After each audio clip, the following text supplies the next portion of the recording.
If you have ever had a super really horrible bad period, then you know that even relatively healthy, well-behaved uteri can present a world of difficulties.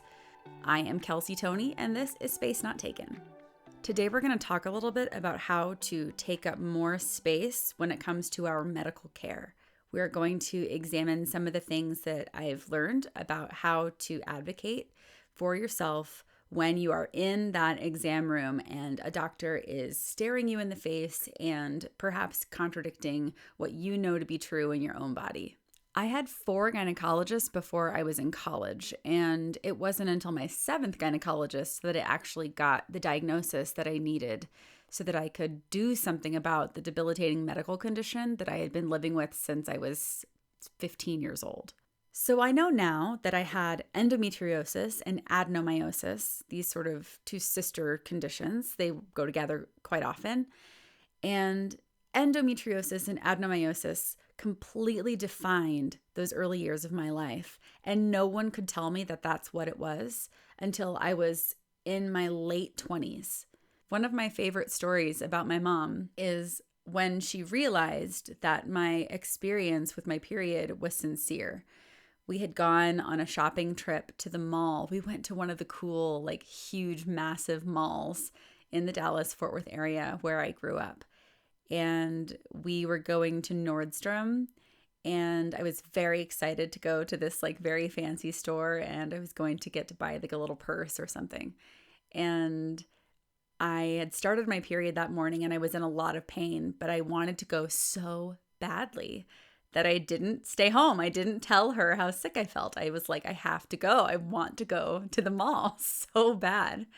So we got to the mall and started walking around, and one of my most common symptoms started to flare up. I very often would lose consciousness. I would pass out. My blood sugar would drop or whatever, my blood pressure would drop, and I would just pass out. I passed out in class all the time. I passed out in the halls at school. I passed out in my car. I would have to pull over in my car and lose consciousness in parking lots. And it very rarely seemed to happen in front of my mom for whatever reason, just luck of the draw. And I look at her and I tell her, I am going down. I come to, getting smacked on the cheek by my mom. I'll never forget that she had gone to the little Nordstrom cafe on the outside of the store, and she bought this peanut butter filled pretzel that I can still dream about on this very day. That pretzel was the most delicious thing that anyone had ever given me in my life. I would give anything to have that pretzel, but that is not the point. So she, wakes me up and there's this pretzel that she wants me to eat, and all these people are standing over me, and I am laid out in the mall. I am laid out in the floor of the mall, in the main thoroughfare of the mall, by the way. We were not in the privacy of the handbag area of the store. We were still in the main part of the mall. And everybody's like, what's wrong? What's wrong? What's wrong? And everybody's asking me what's the matter. And they've called the mall security, and they're trying to figure out if they should call an ambulance. And I have to look up at her and say, I'm on my period. My period made me pass out. And my mom sort of in this knowing way kind of almost winks at me. So everybody kind of clears out because they're not terribly impressed with the idea that my period has made me pass out. What kind of a chicken can't handle her own period pain? She's like, so what's really going on? And I'm like, what do you mean? And she's like, well, why did you pass out? For real? Why did you, did you really, what's going on? And I'm like, Mom, I got my period and it's so bad. And I couldn't be a person for 8 minutes. I don't know what to tell you. I was not functional. And she was like, are you serious? And I was like, yeah, Mom, it's really bad. And that was my own mom who loves me, didn't understand or believe my medical pain because she personally hadn't experienced problematic periods. When you take that and then you multiply it several times over, that comes pretty close to explaining how it feels to have a doctor who should be able to provide medical levels of empathy without having experienced the medical thing themselves, right? Like a doctor should be able to provide medical care even if they haven't experienced kidney failure or needing a heart transplant. Like they should be able to execute this type of empathy even if they haven't experienced it. And we would do scans and tests and they would just say, it's fine. As a 16-year-old, nothing that I could do would make them believe me. I spent years and years, over a decade, telling physicians that something was wrong.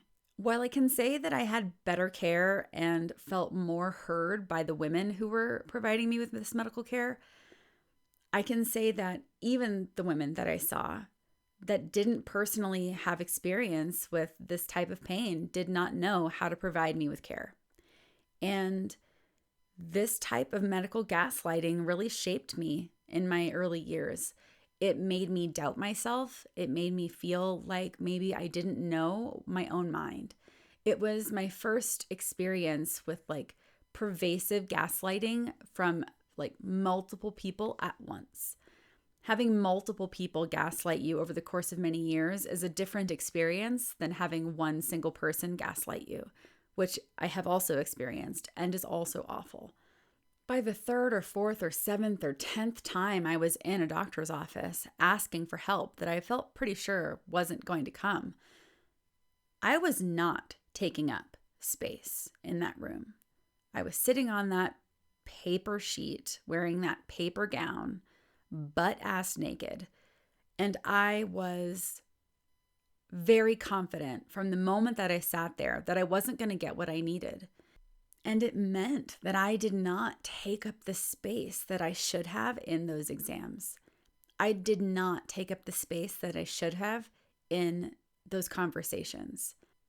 And in fact, the thing that had grown to fill that space was anxiety and self-doubt and debt and fear. It was a horrific thing to experience, no doubt. When I say that there were times that I wished that I were dead, I mean there were times that I was prepared to no longer be alive if it meant that I could end the pain and suffering I was experiencing every single day. So as these other things, the pain, the worry, the self-doubt, the debt, as they began to grow, they left absolutely no room for agency. They left no room for confidence, for self-advocacy. They left no room for education. They left no room for me to ask more questions. Now that I am on this journey of figuring out how to better exist in the world, I can say that this is one area that I have improved in quite a lot.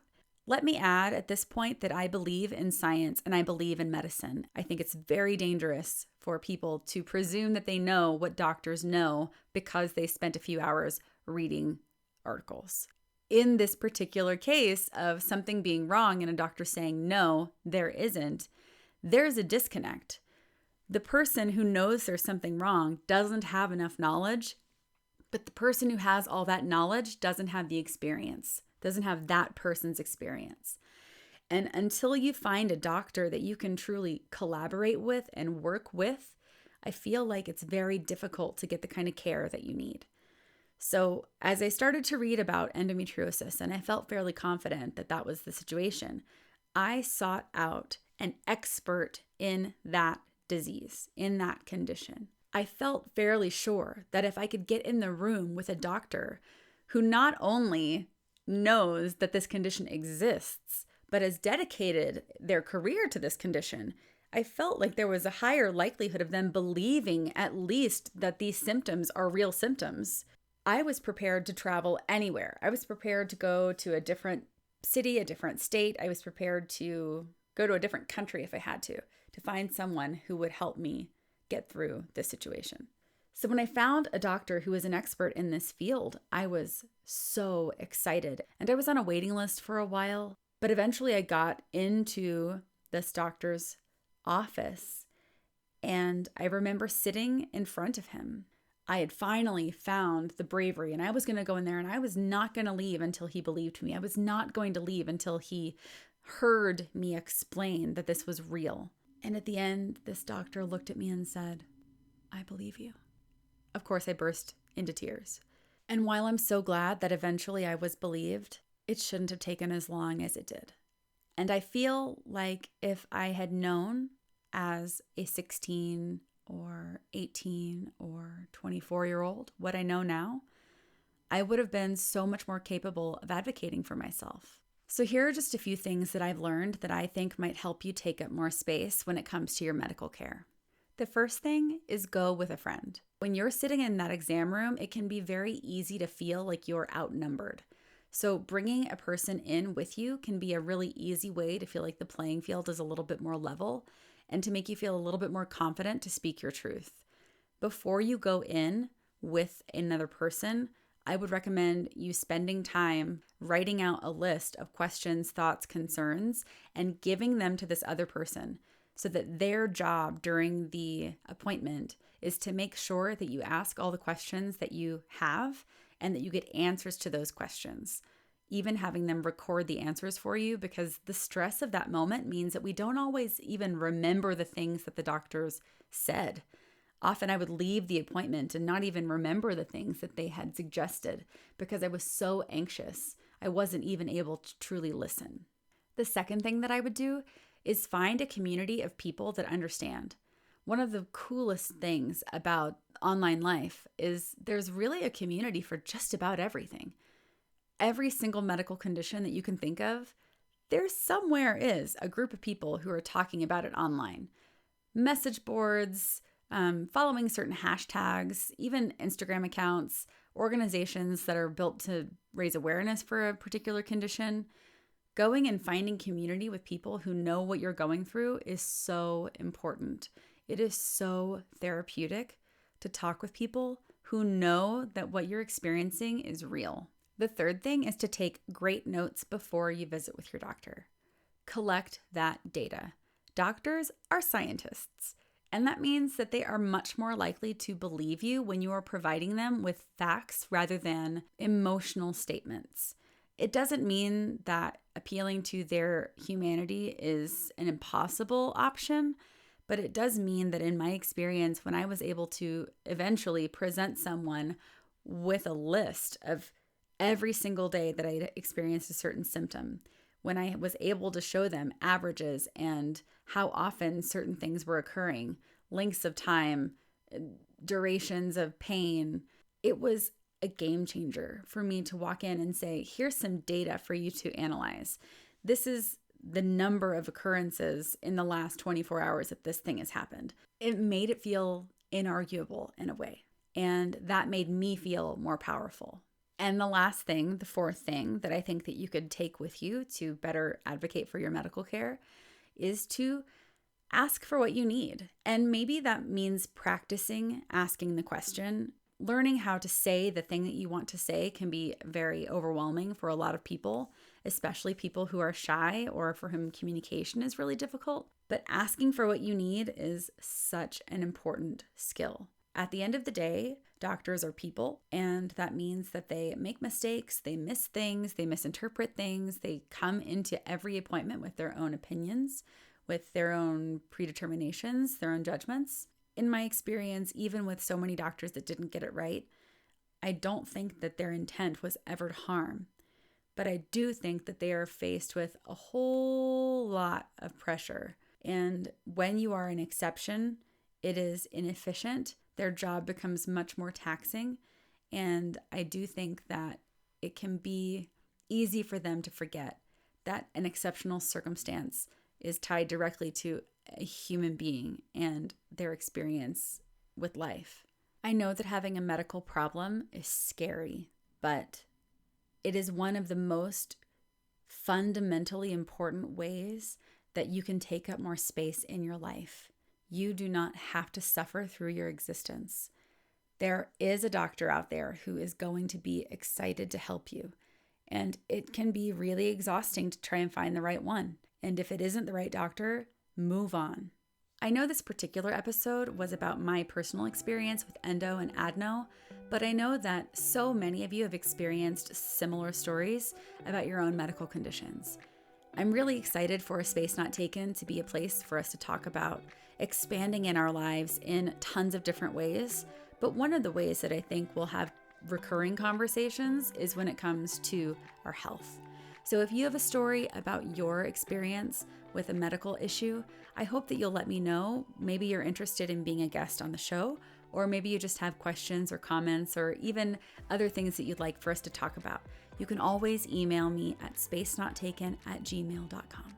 The number one way that you can help this podcast continue to exist is to provide feedback online. Leaving a review is the best way for this podcast to spread. I would be so thankful if you would take just a few minutes of your time and rate this podcast wherever you're listening now. Thank you so much for subscribing wherever it is that you're listening from, and I cannot wait to see you again on our next episode. Space Not Taken is the project of me, Kelsey Toney, and all of the opinions mentioned in the show are mine and mine alone. Opening and closing music is a track called Weekend that's been licensed by the incredible artist Les FM.